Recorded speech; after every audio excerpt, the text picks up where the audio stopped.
Tunaona jaribio lingine la wazi kabisa ni kwenye watoto wa Kaini, Lamek, ambapo anajisifu ya kwamba kama Kaini alilipwa mara 7, mimi nitalipwa mara 77. Na anaintroduce mambo kwa mfano, tukitaka kusearch kwenye maandiko, ndoa ya mitaara tunaiona kwa huyu ndugu Lamek. Alikuwa anaoa ambapo sura katika maandiko Luka, Mathayo sura 19, Bwana Yesu anadisaisha kwamba Mungu aliumba mtu mume na mtu mke.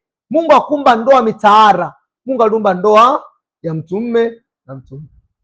Kwa manake Lamek kufanya kile, manake anaenda contrary na kile ambacho Mungu amesema.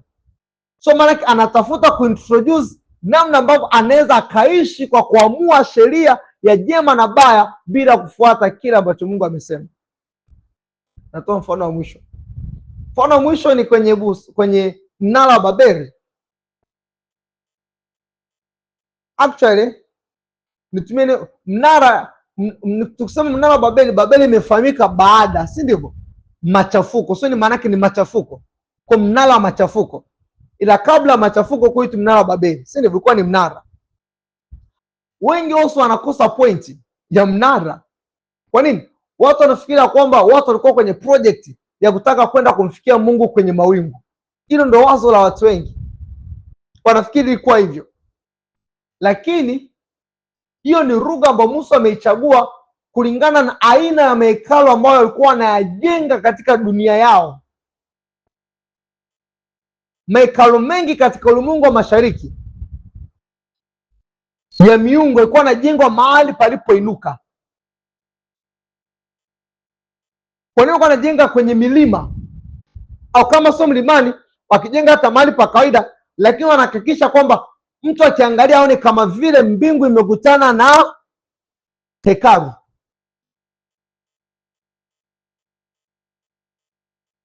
So manake walikuwa wanajenga mahekalu yana ncha ndefu ambapo mtu akiona hivi ni kama unaona mbingu na ukienda juu utaona poko mbali, lakini ukiwa hivi unaona kama vile kuna mahali pamegusana. Kuna mtu mnafahamu hizo image? Kwa mfano hata ukienda kuangalia mlima Kilimanjaro, kuna wakati ukiona ni kama vile umegusana na mawingu. So manake hawa ndio walikuwa wanajenga hekalu la kuabudu miungu ambalo kulingana na kacha yao inabidi hekalu liwe linakaribiana na mbingu. Yaani liwe lina mahali ambapo unaweza kuona kama vile mbingu na nchi vimekutana. Sasa ni jambo gani? Je, alikuwa anajenga hekalu kwa ajili ya Mungu? No. Maadhimio yao ni kwamba tujifanyie jina, tusitawanyike duniani. Sio tulitukuze jina la Mungu, no. Tujifanyie jina. So manake unagundua even baada ya anguko la Adam, jambo ambalo lilikuwa linaendelea mara kwa mara ni kuinuka kwa watu ambao wanatafuta kujitegemea wala si Mungu. Halo? So manake kwenye bustani ya Eden, dhambi ya Adam haikuwa kula chakula. Dhambi ya Adam ilikuwa ni kutaka kujitegemea kwa kuivunja sheria ya Mungu.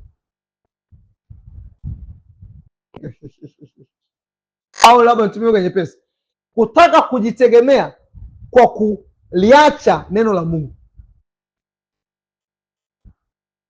ya kwamba kama itabidi nifanye kile ambacho hajasema ili niwe huru kutoka kwake, nitafanya.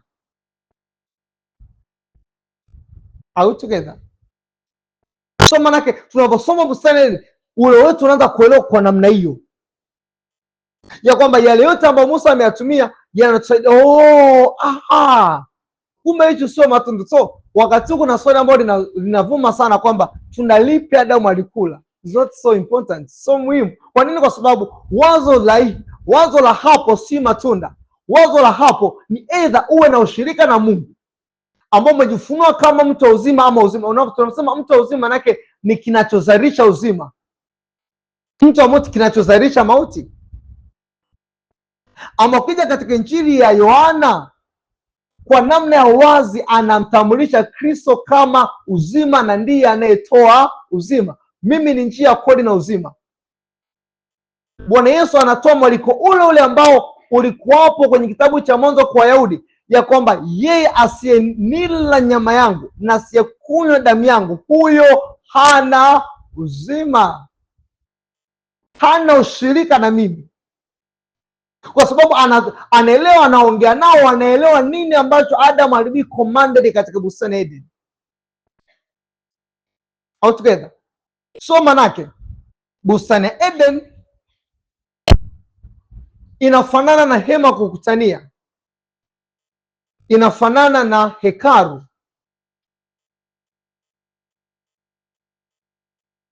kama mahali ambapo pana utukufu wa Mungu, ambao katika utukufu huo Mungu anahusiana na wanadamu. Ni kama kunakuwa na oneness, namna ya kufanana, ya kwamba hapo ndipo Adam anaonekana ni sura ya Mungu kwa namna iliyo halisi kabisa. Hujasikia ninachosema? Adam amewekwa kwenye bustani ya Eden kama mfano wa Mungu.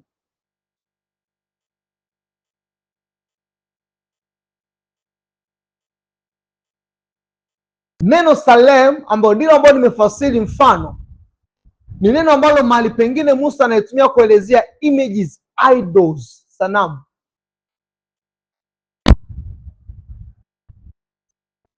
Ni kama kusema hivi, Adam alivyoumbwa akawekwa kwenye bustani ili awe ni sanamu ya Mungu.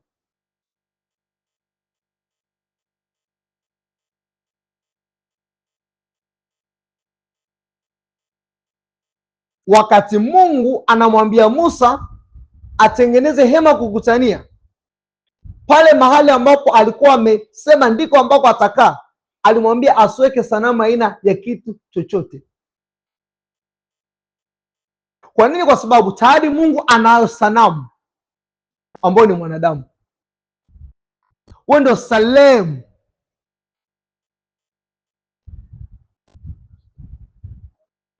Halo? So manake bustani ya Eden, tafsiri nyepesi, ni mahali patakatifu pa Mungu, mahali pa ushirika, pa intimacy, pa ushirika kati ya Mungu na mwanadamu. Tungetumia lugha ya ambayo mtoto angeendelea, ningesema kwamba bustani ya Eden ni kanisani. Mahali pa makutano, mahali ambapo tunanufaika na uwepo wa Mungu, mahali ambapo tunakuwa ni sanamu ya Mungu.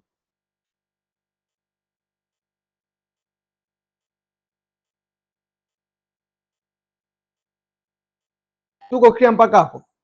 Hiyo tafsiri ambayo nimeisema inaweza kabisa summarized na kitabu cha Ezekiel sura 28.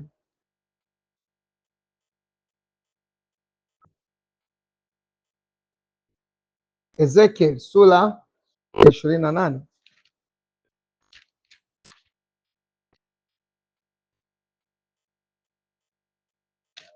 Ezekiel sura ya 28 ule mstari wa 13, au nianzie mstari wa 12, au nianzie mstari wa 11. Tena Ezekiel sura 28 naanzia mstari wa 11. Tena neno la Bwana likamjia kusema, Ezekiel, tena neno la Bwana likamjia kusema, mstari wa 12, mwanadamu, umfanyie maombolezo mfalme wa Tiro, umwambie Bwana Mungu asema hivi, wewe wakitia muhuri kipimo, umejaa hekima na ukamilifu wa uzuri. Kwa maana Mungu anamtumia mfalme wa Tiro kuelezea roho ambayo inamempower mfalme wa Tiro, inamletea majivuno na kiburi. Ni kama kusema ninamtumia mtoto kumwelezea baba yake.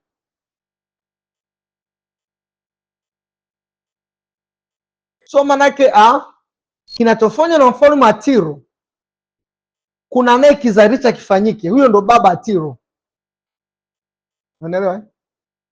Kwa manake anatumia lugha ya picha kuelezea kile ambacho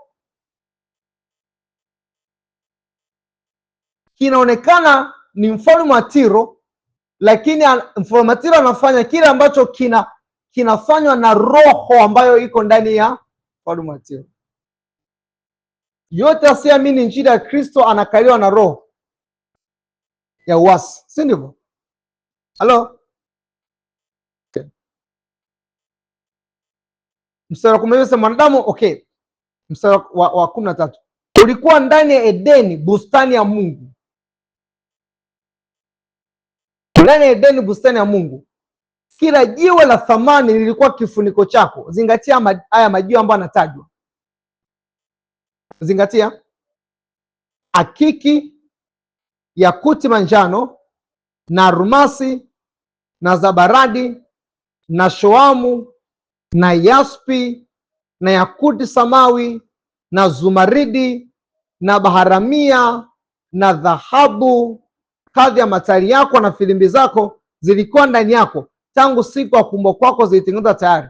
Usome tena wa madini, kila jiwe la thamani lilikuwa kichwani mwako. Twende tuanzie akiki. Soma. Yakuti manjano. Soma kwa sauti. Nikisema moja unasoma dini moja. 1, 2,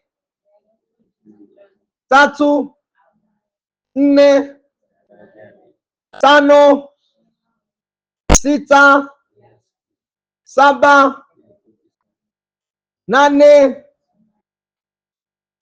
9, 10. Tumeona hayo madini. Hayo madini tunaona yanajirudia mahali pengine yakiwa kwenye kifuko cha kuhani.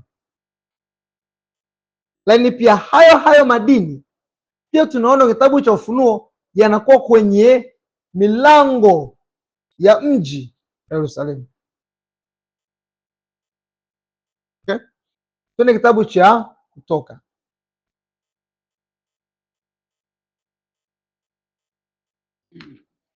Kwa manake huyu kerubi alikuwa na kifuniko ambacho kina madini haya, si ndivyo? Halo? Kifuniko, kizibao ambacho kina madini haya. Then tuone kitabu cha Kutoka sura 28. Kutoka sura 28. Tumefika? Haya, tuangalie kifuniko cha kikuhani, kizibao, kifuko cha kifuani. Tuangalie ule mstari wa 15. Anasema nawe utafanya kifuniko cha kikuhani cha hukumu, si ndivyo? Then kifuniko hicho kitakuwa na madini. Mstari wa 17 anasema nawe ukijaze viweko vya vito, safu 4 za vito, safu moja itakuwa ni hakiki. Umeona neno hakiki? Tuna kitabu cha Ezekieli 28. Hakiki ilikuwepo. Haya, ya pili ni nini? Yakuti ya rangi ya manjano. Yakuti ya rangi ya manjano tunaiona huku. Haya, kuna baharamani. Baharamani tunaiona pia kwenye Ezekieli. Baadaye anasema kuna zumaridi, ipo. Yakuti thamawi ipo. Arumasi ipo. Iakiniso ipo. Hiyo haipo, si ndivyo? Akiki nyekundu ipo. Ila akiki ipo. Akiki ipo, si ndivyo? Okay. Haya, kuna tena zabaradi, kuna shohamu, kuna yaspi. So anasema kerubi mwenye kutiwa mafuta aliyekuwa kwenye bustani ya Mungu alikuwa na kifuniko ambacho kina madini, na madini hayo hayo Musa anaelezea kwenye kifuniko cha kuhani.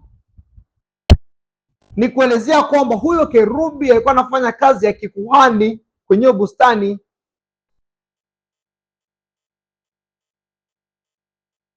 Na jaelewa?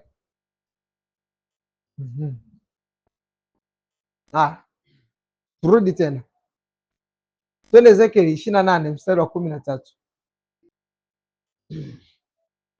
Nilitoa tena angalizo mwanzoni, ninasoma mambo ya lugha ya picha, kwa hiyo nifuatishe.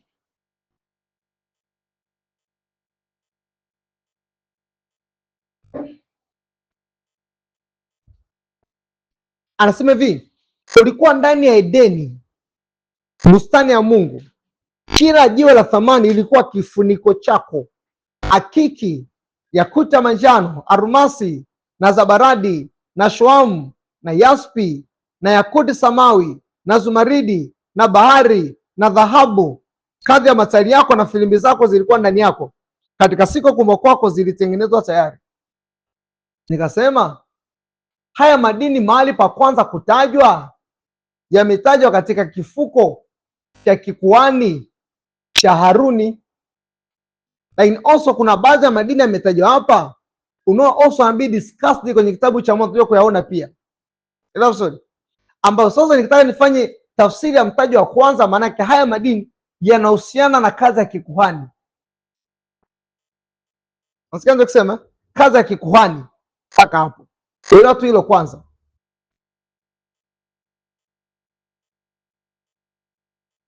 Maanake mbali na huyu kerubi mwenye kutiwa mafuta, tunamwona pia kuhani mwenye kutiwa mafuta alikuwa na kifuniko chenye dhahabu hizi, chenye madini haya. Halo, somo mpaka hapo. Kumbuka tunataka kuestablish bustani ya Edeni ni nini. Kwa maanake tumeanza kuona wazo la mambo ya kikuhani, jambo la kwanza. Then anasema hivi, wewe ulikuwa kerubi mwenye kutiwa mafuta afunikae, mwenye kutiwa mafuta afunikae, nami nalikuweka hata ukawa juu ya mlima mtakatifu wa Mungu. Huu mlima mtakatifu wa Mungu ni nini? Kwenye muktadha ambao tumesoma, lugha imebadilika, anasema nilikuweka uwe juu ya mlima mtakatifu wa Mungu. Ni nini huo mlima mtakatifu wa Mungu?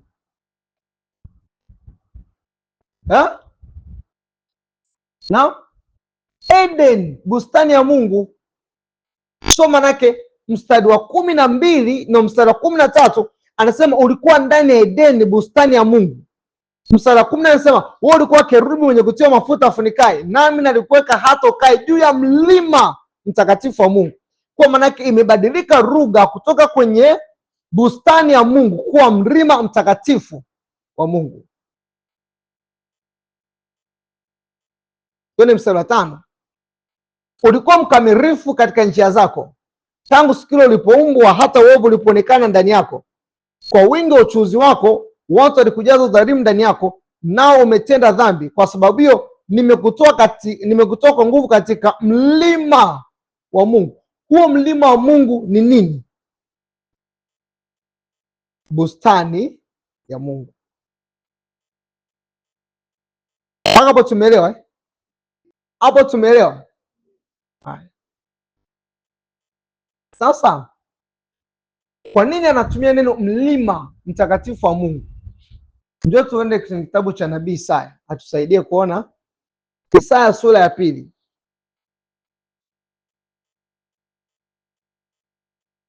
Pokea nitumie kitabu cha Zaburi. Ndivyo? Zaburi sura 15.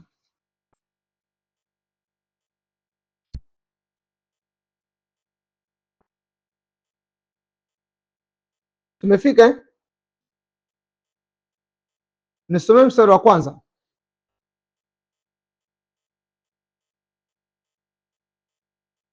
-huh. 15 mstari wa kwanza. Zaburi, soma.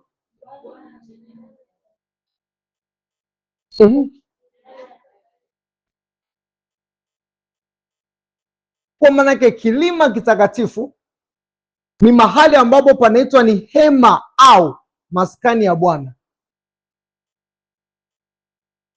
Hema au maskani ya Bwana. Hiyo imekaa sawa? Kwa naweza nikasema kilima kitakatifu ni hema ya Bwana. Niko sahihi? Maskani ya Bwana. Niko sahihi? Twende sura ya 24.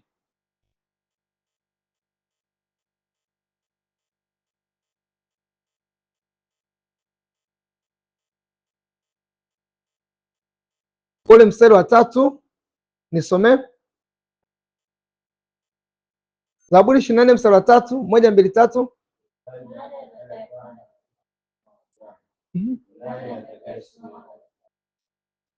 Aha.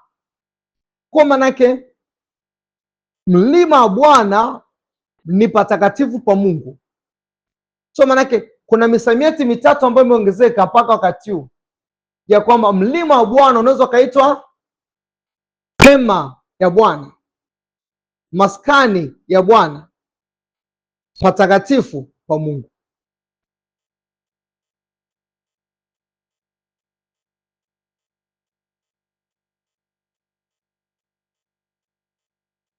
Hujakata tiketi? Hujakata.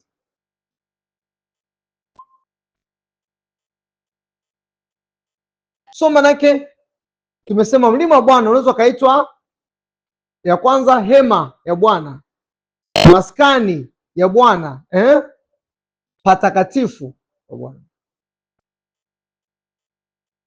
Kama mmenielewa hapo hicho nilichokisema, kama ufasirije huu mstari wa Zaburi 121. Kwenye Zaburi 121. Niambie ungeufasiri vipi?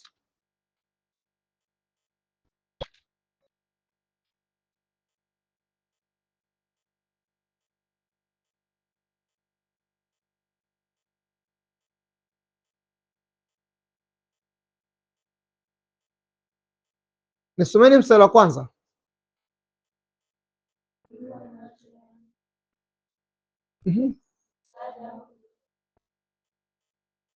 Mstari wa pili.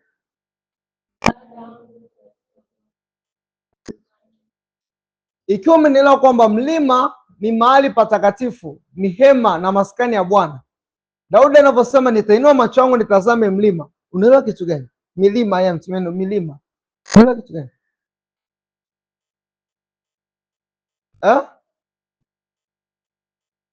Maana na kwenye ili tufanye kitu kwa kigumu, ametofautisha milima ya kwamba huko msaada wake hautoki.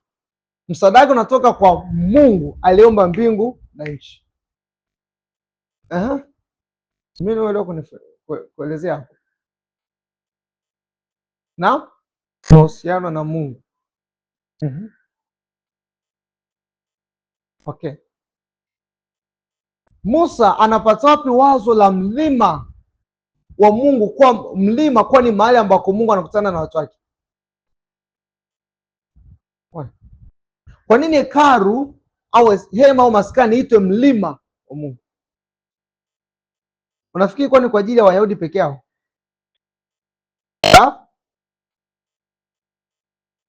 Kwa nini unasoma kitabu cha Wafalme unakuta msema kama wakapajenga mahali pa juu, wakatoa sadaka mahali pa juu? Unakuta msamiati kama hii, au unakuta msamiati kwamba akapabomoa mahali pa juu.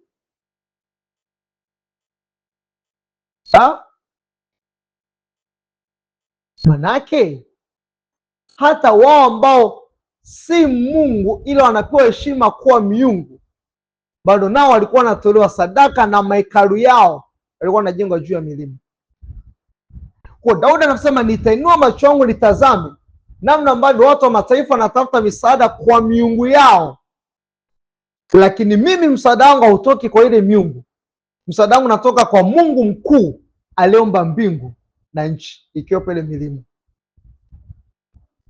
So manake Daudi, ufasiri wa mstari wangu tunaishia kwamba alitazama milima magumu. No. Nitayainua macho yangu nitazame milima. Sasa tukikaa kwenye context ya kimaandiko ni kwamba mlima palikuwa ni mahali ambapo watu wanaona wako karibu na Mungu au miungu, kwa panafaa kufanya ibada aidha kwa Mungu au miungu. So wakati wengine wanaelekea huko, maana kwa wakati wake Daudi anashuhudia wafalme wengine, labda anaona mfalme wa Tiro yupo anaenda kumtafuta bahari kwenye milima na vitu kama hivyo. Daudi anasema msaada wangu upo katika kilima kitakatifu. Na Daudi naye kwa sababu that understanding anaingia hemani pa Mungu, anasema nani atakayepanda kwenye mlima wako mtakatifu, japo ni hekalu limejengwa hapo. Now together tuko clear mpaka hapo? Tumeelewana? Tumeweza kitabu cha Isaya sura ya kwenye hiyo eneo la mlima. Tuangalie sura ya 2 mstari wa kwanza. Isaya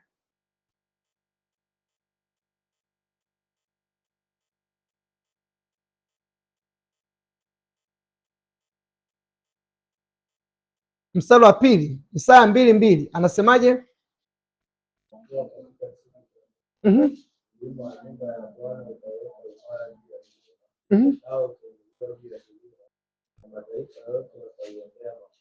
Sasa kama umenielewa kanivyofasia, anasema hivi, mlima nyumba ya Bwana utawekwa imara juu ya milima, nao utainuliwa juu ya vilima. Nini kinachomaanishwa?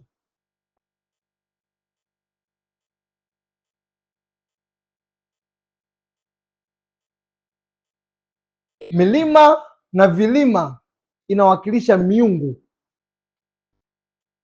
Na unaelewa? So manake Mungu, okay, sasa nisikize vizuri. Vilima na milima inawakilisha miungu, si ndivyo? Na kila taifa lilikuwa na miungu yao wanaoiabudu. Wafilisti walikuwa wanaabudu mungu anaitwaje? Dagon. Dagon, na mungu mwingine wa Wakanani alikuwa ni mungu gani? Bahari, si ndivyo? Ukienda vitani ukamshinda Mfilisti, maana yake umemshinda mungu wao. So mataifa walikuwa wanawakilishwa na miungu yao. Ndio maana Wayahudi walivyoshindwa kwa Wafilisti, wakachukua ile sanduku la agano wakalipeleka kwenye nyumba ya mungu wao Dagon, kama kumwonyesha kwamba asante Mungu, umetupa ushindi dhidi ya Yahweh the warrior God. Okay, wakati sanduku linaingia Israel, palikuwa na kelele kubwa. Wafilisti walisemaje? Wakasema hii ndio miungu iliyowapiga wa Misri mapigo makuu. Hello?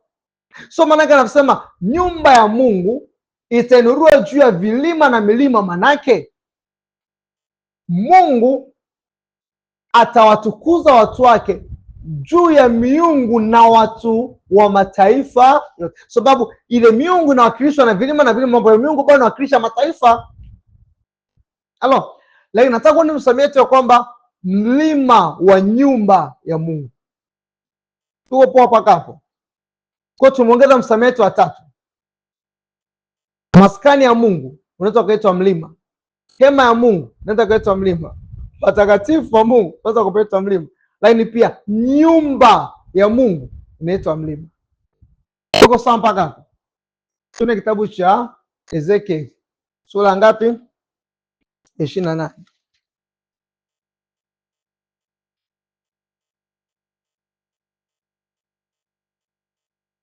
Ezekiel sura 28 mstari wa 13 anasema hivi, ulikuwa ndani ya Eden, bustani ya Mungu. Naishia tu hapo. Ulikuwa ndani ya Eden, bustani ya Mungu. Baadaye twende mstari wa 14. Wewe uliye kerubi mwenye kutiwa mafuta ufunikae, namna alikuweka hata ukawa juu ya mlima mtakatifu wa Mungu. Nikisema nalikuweka uwe katika maskani ya Mungu, utakuwa nimekosea? Mbona nawaacha? Nikiweka hapo badala ya mlima mtakatifu wa Mungu nikasema maskani ya Mungu, nitakuwa nimekosea. Hema ya Mungu, je? Nyumba ya Mungu, patakatifu pa Mungu, nitakuwa niko sawa? Je, nikasema hivi mstari wa 13 sasa, ulikuwa ndani ya Edeni, nyumba ya Mungu, nitakuwa nimekosea? Nao nimepatia, si ndio? Kwa maanake namna bora wa kuelewa Eden ni nyumba ya Mungu, na kwa sababu ni nyumba ya Mungu, maanake shughuli kubwa inayofanyika ni kazi ya kikuhani, tunamtumikia Mungu. Ndio maana then after ku describe Eden kama nyumba ya Mungu, anaelezea sehemu ya vazi la kikuhani, kazi ya kikuhani. Maanake kazi kubwa ambayo inafanyika kwenye nyumba ya Mungu ni ukuhani, au tunafanya ufalme ukuhani, si ndivyo? Ilikuwaje pale ambapo mfalme Uzia ambaye ni mfalme alivyoingilia majukumu ya kikuhani kwenye nyumba ya kifalme, kwenye nyumba ya Mungu aliyojenga Solomon? Nini kilitokea? Akapata ukoma. So manake kwenye nyumba ya Mungu jukumu kubwa ambalo linafanywa ni ukuhani. Halo, wale ambao hawajui hilo, tulikuwa tumejifunza kwa undani, okay? Tulikuwa tumejifunza kwa undani kwa habari ya tulikuwa tumejifunza kwa undani kwa habari ya tulikuwa tumejifunza kwa undani kwa habari ya ukuhani na ufalme kwenye family gathering iliyokuwa imepita. Nikisema tu nitaanza kusema mengi, yeye niseme kwanza. Kwa hiyo usikize vizuri, sikiza. So manake Adam kama mweka kwenye bustani ya Eden, manake amewekwa kwenye mlima wa Mungu, si ndivyo? Ambako ni nyumba ya Mungu. Unafikiri jukumu kubwa ambalo Adam analifanya ni nini? Anamtumikia Mungu, si ndivyo? Okay. Labda turudi tena kwenye bustani ya Eden. Twende tena kitabu cha Mwanzo sura ya 2, tuangalie kitu kimoja.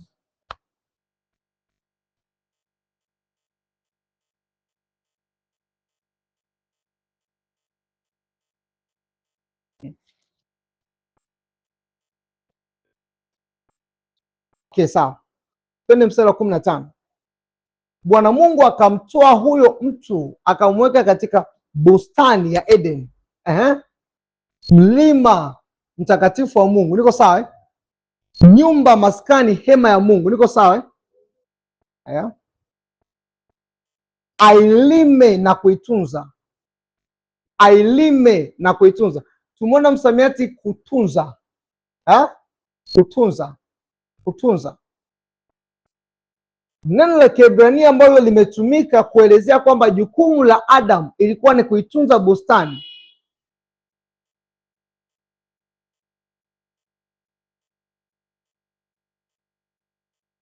Ilikuwa ni kuitunza bustani.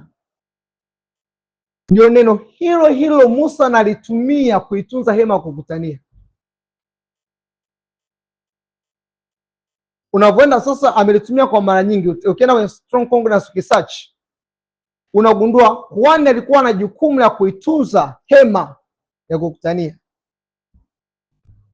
Yeye ndo alikuwa anafanya watchfulness ya hema ya kukutania.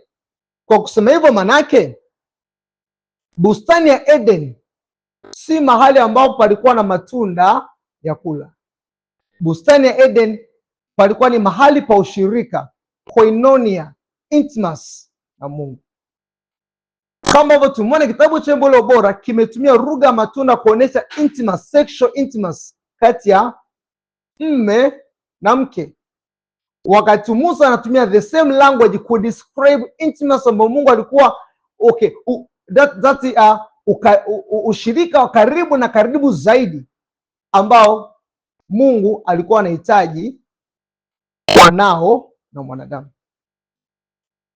Hakuna mtu anavyoweza kuwa karibu na mtu kuliko mke wake au mume wake. Huyo ndo mtu wa karibu zaidi kwako kuliko mtu mwingine yote yule. So manake Musa anapotafuta lugha ya wazi ambayo inaweza angalau ika make sense to you ya kwamba namna gani Mungu anavyokuwa na yatamani hayo mahusiano kuwa karibu na wewe, anatumia the same language, neno kumjua.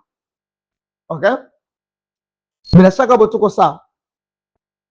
So manake tunatafsiri bustani ya Eden kama nyumba ya Mungu, hema ya Mungu, maskani ya Mungu, ambako Adam anafanya majukumu ya kikwani, anatumika mbele za Mungu. Ni kama kusema kwamba anakuwa ni mhudumu wa mahali patakatifu kwa Mungu, ama huyo mhudumu wa mahali patakatifu kwa Mungu ameitwa kama kuhani kwenye kitabu cha kuanzia Kutoka na kuendelea. Naam.